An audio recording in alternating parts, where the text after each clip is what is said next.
Le royaume chérifien se retrouve à méditer avec amertume sur ses choix passés face à l'Algérie, alors que l'écho des protestations et le tumulte interne se font sentir partout dans le pays. Selon les médias arabes, des informations circulent laissant entendre que le président Tebboune pourrait répondre favorablement à l'invitation surprenante du roi du Maroc, désireux de franchir la frontière pour apaiser les tensions.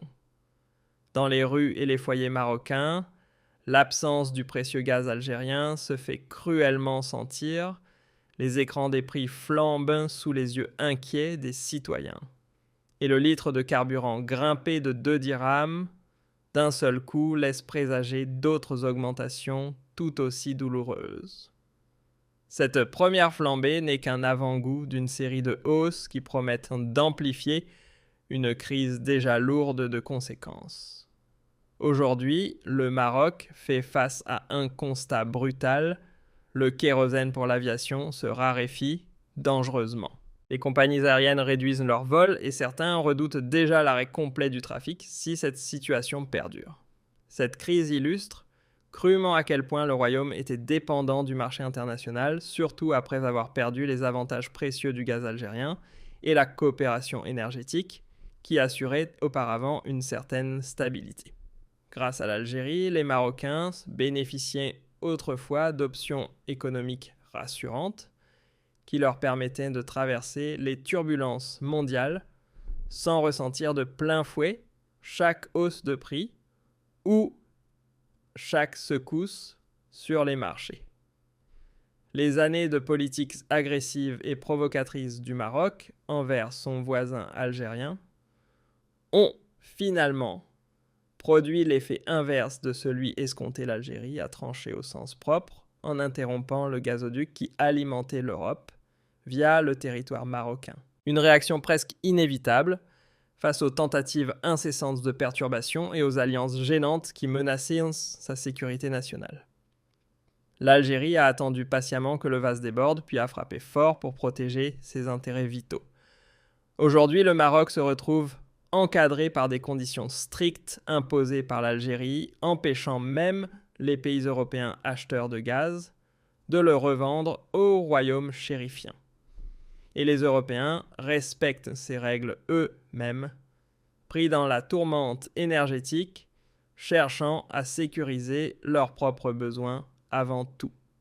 Résultat, le Maroc se retrouve quasi isolé sur le plan énergétique seul, face à la flambée des prix mondiaux dépourvus du coussin protecteur que l'Algérie offrait autrefois avec ses tarifs préférentiels et ses droits de transit évalués à des centaines de millions chaque année. Les chiffres officiels de la Banque centrale du Maroc prévoient une augmentation de 15% des coûts énergétiques cette année, entraînant une envolée des prix alimentaires à cause des transports et de la logistique.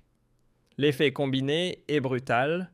Le chômage dépasse 13%, tandis qu'environ 2,5 millions de citoyens sombrent dans la pauvreté et l'extrême vulnérabilité, leur pouvoir d'achat fondant comme neige au soleil. Au quotidien, les Marocains, qu'ils soient employés ou aux revenus modestes, vivent un véritable cauchemar. Remplir le réservoir de sa voiture, qui autrefois ne représentait qu'une dépense raisonnable, est désormais un luxe doublé voire triplé, transformant chaque déplacement en un fardeau qui pèse lourd sur les familles. Mais la douleur ne se limite pas aux pompes à essence, la construction et l'agriculture subissent. Elles aussi l'onde de choc, la hausse des carburants, menaçant la saison agricole, réduisant les perspectives de croissance et creusant encore le déficit d'un État dépendant à 90% des importations pétrolières. Pour tenter de détourner les regards de cette débâcle, quelques porte-paroles du régime marocain avancent que l'Algérie serait la grande perdante de la rupture, incapable, selon eux, de répondre à la demande mondiale croissante. Sur le terrain, la réalité les contredit avec éclat, l'Algérie étend le gazoduc Medgaz et ses autres pipelines, annonçant une hausse de production de 75% qui a surpris l'Europe et le reste du monde. Mieux encore, elle joue habilement sur le marché spot et maritime, ajustant ses prix au rythme des flambées mondiales, engrangeant des revenus colossaux qui consolident sa puissance financière et politique à l'échelle internationale. Pendant que le Maroc s'épuise dans des recherches désespérées, d'alternatives coûteuses et illusoires, hors de portée de son budget à long terme, des voix lucides commencent enfin à se faire entendre dans le royaume. Elle rappelle que le régime a privé son peuple d'un trésor, le gaz algérien, à prix préférentiel, et les droits de transit massifs, injectant des centaines de millions dans les caisses de l'État. À l'ombre de cette suffocation énergétique, des sources médiatiques arabes non officielles révèlent que le roi du Maroc aurait désormais un désir urgent de renouer le dialogue avec l'Algérie, cherchant des médiations internationales auprès de l'Arabie saoudite ou de la Russie, après avoir constaté l'échec de la médiation américaine occupée ailleurs par des dossiers plus complexes. Mais derrière ce geste de conciliation se cache une réalité crue. Le Maroc tend la main depuis une position de faiblesse et de nécessité.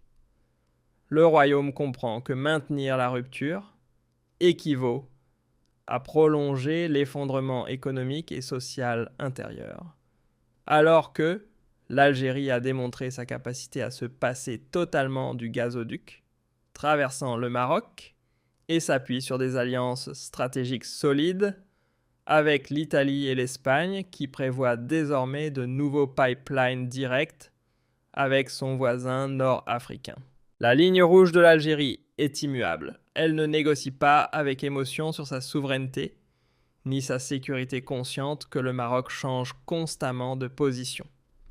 Ainsi, tout retour à des relations normales exige de Rabat des gestes tangibles et radicaux, à commencer par des excuses officielles pour les hostilités passées et la fin de toute ingérence dans les intérêts algériens. Malgré les tentatives marocaines pour maquiller cet échec monumental en mettant en avant leur production de gaz ou en minimisant l'importance de la décision algérienne, la colère silencieuse des citoyens écrasés par le coût de la vie et la pauvreté témoigne que la situation a désormais tourné contre l'enchanteur. Le royaume qui croyait jouer avec des leviers de pression se retrouve aujourd'hui à supplier et quémander des médiations. Le retour à la table du dialogue se fait alors que l'Algérie consolide sa stature de puissance énergétique incontournable régionale et internationale, laissant le Maroc face à son destin, avec un peuple épuisé par les conséquences de choix politiques téméraires qui l'ont privé des besoins fondamentaux d'une vie digne naguère, assurée par la proximité avec l'Algérie. En fin de compte, tout dépend désormais de la réponse du président Tebboune. L'Algérie n'est pas du genre à offrir des cadeaux à un régime qui n'a pas changé sa politique de fond. Rouvrir le gazoduc maghrébin ou relancer les relations exigera un changement profond et total dans la doctrine politique marocaine envers son voisin oriental.